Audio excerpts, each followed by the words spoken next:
So in the last video, I shared how to use the speech-to-text API via OpenAI to transcribe audio.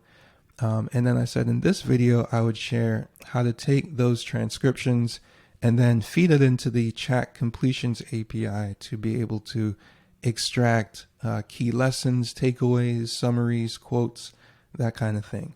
So in a very similar way, we're going to use what I call prompt coding to take our documentation here that we need. Excuse me.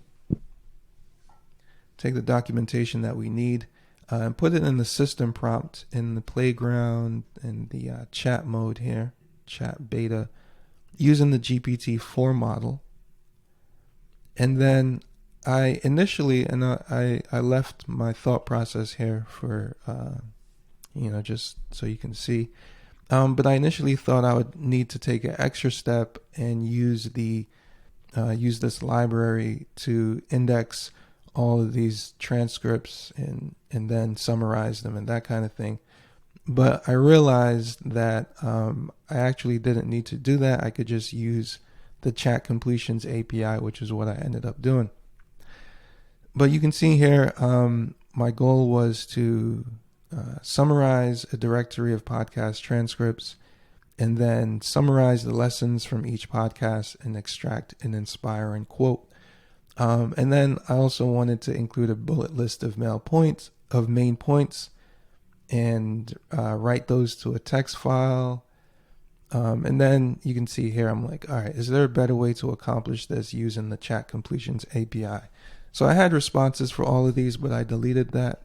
And here's what we ended up with, which all I had to do was change the model to GPT-4. There's a big difference between GPT 3.5 Turbo and GPT-4. I found you get a bit more verbose with GPT-4, but it could also sometimes be prone to error. It kind of varies. I haven't been able to get like a clear read on it. But then I had a question: what happens if a transcript exceeds the token limit, right? So I'm like, all right, I've got a bunch of transcripts, but I know that some of them might be too long. And so it gave me a new script that considers the amount of tokens and splits it up into parts. So it splits the transcripts into parts and feeds each of those parts in. And that was good. It worked pretty well, right? I'm like, yeah, this worked pretty well.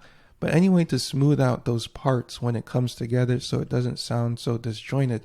So I ended up with a transcript with a transcript summary that was like, in this part, this happened, in this part, that happened. So it gave me a new script that combined the results to try to sound less disjointed by using the API again to refine and smooth out the text. So that version worked. So that gave me what I needed, and from there, was able to start putting together a story that uses those lessons and those takeaways and those quotes.